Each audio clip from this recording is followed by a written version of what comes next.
तो आगे हम देखते हैं कि लॉयड अभी भी सर न्यूमैन को मारता ही जा रहा है और सेकंड सीनियर नाइट जेवियर को बोलता है कि मुझे ऐसा लगता है ये लड़का पागल हो चुका है। तो जेवियर बोलता है मुझे ऐसा नहीं लगता।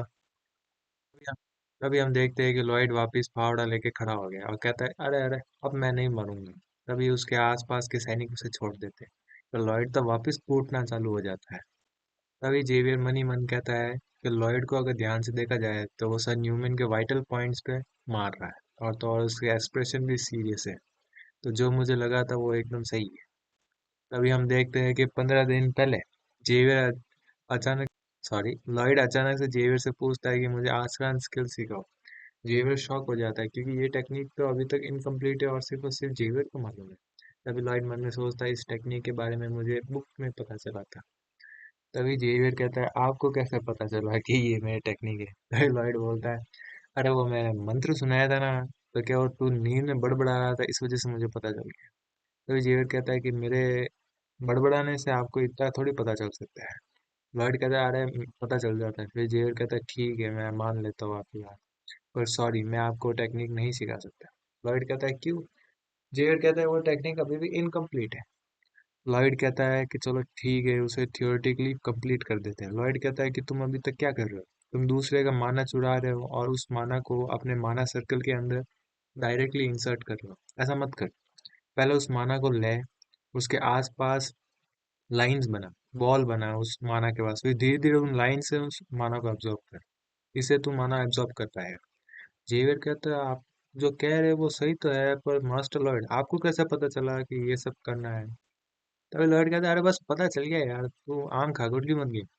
तभी जेवियर वो टेक्निक फॉलो करता है और वो माना को समन कर देता है।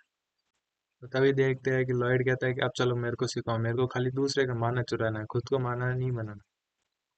तभी बैरन चिल्ला के कहता है लॉयड रुक जा, वो हमारे बैरनी के नाइट है, उन्होंने हमारे बैरनी को प्रोटेक्ट किया है। तभी लॉयड कहता है प्रोटेक्ट किया है। लॉर्ड बैरन अपनी टेबल के नीचे के लेटर्स पढ़ो। तभी हम देखते हैं कि बैरन वो लेटर्स पढ़ता है। उन लेटर से पता चल जाता है कि सर न्यूमैन ने बैरनी की क्रिटिकल इंफॉर्मेशन दूसरों को बेची थी, जिसकी वजह से बैरन को फाइनेंशियली बहुत लॉस हुआ था। न्यूमैन सोचता है कि ये लेटर्स तो मैंने अलमारी में छुपाए थे, इसको कैसे मिल गए। तभी लॉयड मन में कहता है कि आगे स्टोरी के अंदर जेवियर को ये लेटर मिल चुके थे, तो इसलिए मैंने पॉडोंग को भेज के लेटर कल ही रात को मैंने इकट्ठा करके बैरन की टेबल के नीचे रख। तभी हम देखते हैं कि बैरन बैरन इस धोखे से पूरा शॉक हो चुका है। लॉयड को मालूम था ये एक दयालु आदमी है, ये न्यूमैन को एक कड़ी सजा नहीं दे सकता। तभी लॉयड कहता है कि सर लॉर्ड बैरन, अगर आपकी इजाजत हो तो मैं आपको एक सुझाव देना चाहूंगा। लॉर्ड बैरन कहते हैं क्या। लॉयड कहता है हम एक चूहा हवा में उछालेंगे और वो चूहा अगर सर न्यूमैन के ऊपर गिरा और सर न्यूमैन को चोट लगी तो हम सर न्यूमैन को देश निकाला दे देंगे, और अगर नहीं लगी तो उनको इसी सिटी के अंदर एक सैनिक की हैसियत से काम करना पड़ेगा। लॉर्ड बैरन कहता है हाँ ये सही है, इससे सर न्यूमैन को एक दूसरा चांस मिल सकता है अपनी गलती सुधारने। तभी हम देखते हैं कि सेकंड सीनियर नाइट भी इस चीज़ से एग्री करता है।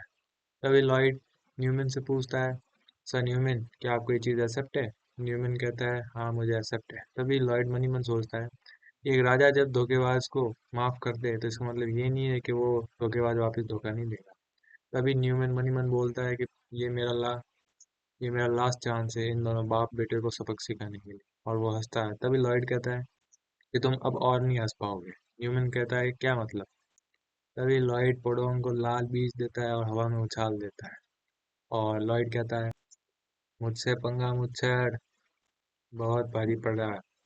तभी हम देखते हैं कि आसमान के अंदर पोडोंग एक बहुत बड़ा हो चुका है और वो अब सर न्यूमैन के ऊपर गिर रहा है और तो और शहर वाले सारे लोग शॉक हो चुके हैं। और फिर वो बम न्यूमैन के ऊपर गिर गया और लॉयड कहता है फैसला हो गया, सर न्यूमैन तुम्हें देश निकाला दिया जाता है।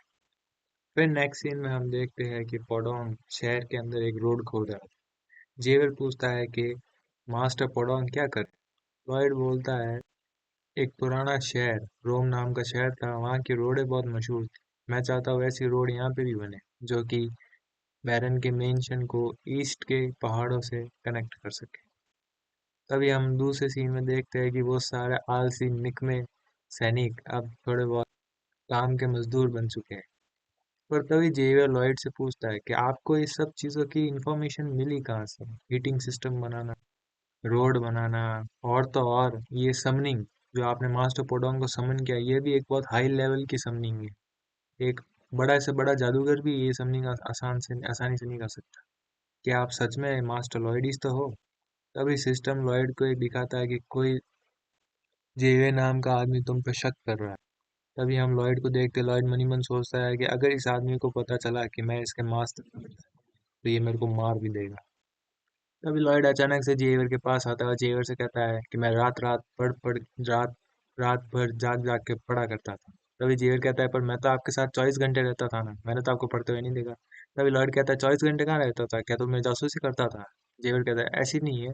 तभी लॉयड कहता है कि क्या हुआ अगर मैं चुप चुप के पढ़ता हूँ तो तभी जेवर कहता है तो आप 20 साल ये जो समनिंग है इसको कैसे एक्सप्लेन करोगे? जो 20 साल से जादूगरी कर रहे हैं वो जादूगर भी समनिंग नहीं कर पाते आसानी से।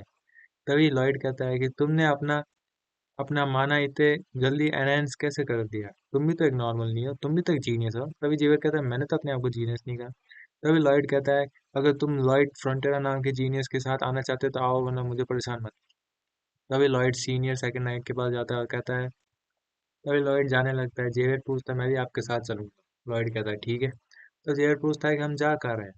लॉयड कहता है एक पुरानी उधारी मांग। तभी हम देखते हैं कि लॉयड दूसरे शहर में गया है और दूसरे शहर के अंदर एक आदमी बैठा है जो टेबल पे हाथ मार के कहता है कि मैं यहाँ पे भी पैसे हार गया। तभी उस आदमी का नाइट कहता है कि जुआ तो गेम ही ऐसा है, इसमें तो आप पैसा हारोगे ही हारोगे, और अगर आपने मेरी इस पर सैलरी टाइम पे नहीं दी तो मैं आपको छोड़ के चला जाऊंगा। तभी वो आदमी कहता है नहीं नहीं नहीं, मैं तुम्हें सैलरी टाइम पे दूंगा। तभी वो मन ही मन सोचता है या और बोलता है लगता है मुझे अब अंडरग्राउंड हो जाना चाहिए क्योंकि बहुत सारे लोग मुझसे पैसे मांगते हैं और वो मेरे पीछे पड़े हुए हैं। तभी लॉयड गेट खोलता है और कहता है क्या यहाँ पे मेरी बात हो रही है? तभी वो जुआरी उसको देख के शॉक हो जाता है। तभी उस जुआरी का नाइट कहता है क्या मैं इसे मार दूं? वो जुआरी कहता है नहीं नहीं, यहाँ से भागो। तभी वो जुआरी उसका नाइट उसको पकड़ के यहाँ से भाग जाता है और वो पास वाली गली में बाहर निकलते हैं और पास वाली गली में उसके सामने जेवियर खड़ा। जेवियर उन्हें उस नाइट को बोलता है कि इस जुआरी को छोड़ो और यहाँ से चले जाओ। तभी लॉयड उनको बाहर देखता है और कहता है कि ये एक नाइट है जो कि ब्लैक मैजिक का यूज करता है और स्टोरी के अंदर इसकी और जेवियर की फाइट हुई थी क्योंकि जेवियर बैरन का बदला लेना चाहता था और फाइट में जेवियर को बहुत मुश्किल हुई थी, पर यहाँ पर ऐसा नहीं होगा। तभी हम देखते हैं कि उस ब्लैक नाइट की और जेवियर की फाइटिंग स्टार्ट हो जाती है। जेवियर उसका मूव डॉज करता है, उसके बाद उसके अटैक को सहन करता है और बाद में आसारान स्किल को यूज करके रिटेलिएशन में पर वो नाइट डॉज कर लेता है। फिर जेवियर वापिस आसरान स्किल को यूज करके एक तगड़ा अटैक करता है और वो नाइट वहां से भाग जाता है। वो जुआरी कहता है तू कहाँ जा रहे हो? वो नाइट कहता है तो वैसे भी तुम मुझे बहुत कम पैसे देते हो वो भी लेट, तो मैं जा रहा हूँ। तभी जेवियर उस जुआरी को काटने वाला था जितना लॉयड बीच में आ गया और कहता है कि ये तुम क्या कर रहे हो जेवियर? तभी जेवियर मनी मन कहता है क्या ये आदमी किसी के लिए दया कर रहा है? ऐसा नहीं हो सकता। तभी हम देखते हैं कि हमारी कहानी अब तक अभी के लिए यहाँ पर एंड हुई।